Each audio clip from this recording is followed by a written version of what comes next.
Hey, you got a minute? So, you know how I've been telling you about the Oasis Center and how we're trying to buy a building to house the Oasis Center? Well, here's a little update. We are 7 days away from closing.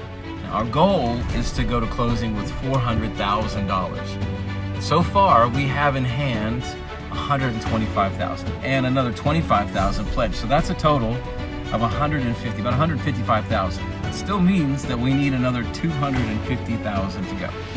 Now, I know that's a lot of money, and $250,000 sounds impossible, but so did $150,000, and well, here we are. So I'm telling you for two reasons. Reason one, I'm asking you to consider giving to help us make that goal. Now, we've already had so many friends, and our River Church family has given sacrificially and generously. But I wanted to put the ask out there again to you to see if you would be willing to help us march toward our goal of $400,000 in the next 7 days. All we've got to raise is $250,000. It's amazing how $25 here and the $50 and $100 and $300, $500, $1,000 gifts have already added up to get us where we are today. If you want to give, you can go over to the oasiscenter.me website. Scroll down to the giving section, click on there, and the giving, and you can give there. Also, here in Chattanooga, the folks at the Generosity Trust are partnering with us, and they made it possible for you to go and give to them. You can give anonymously if you don't want to give to a church, but regardless, if you go to the generositytrust.org, you can go there and you can sign up to give. And all gifts, whether it's there to the Generosity Trust or the Oasis Center, are tax deductible. Now, secondly, we're calling in backup prayer warriors. Now, as a church, we've been praying, and we're on day 36 of a 40-day prayer challenge, asking God to provide the money for this first goal, and it's coming in, and He's answering this prayer and so many others.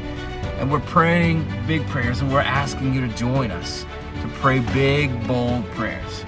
Now, if I'm honest, I've been doubting, and I've been doubting a lot lately. I'm afraid, honestly, or I have been at least, asking, what if this doesn't happen? What if I didn't hear God correctly?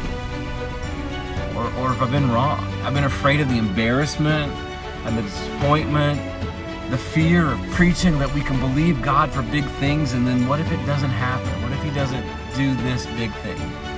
And you know what? I've had to come to terms with the fact that it may happen, that all of that may be a reality.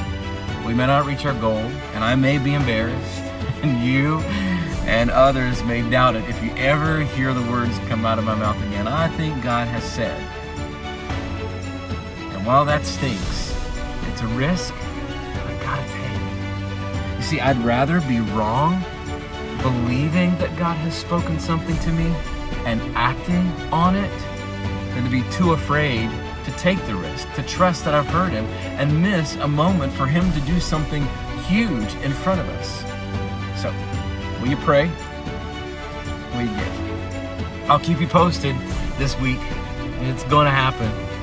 In the words of my dad, just squat and watch.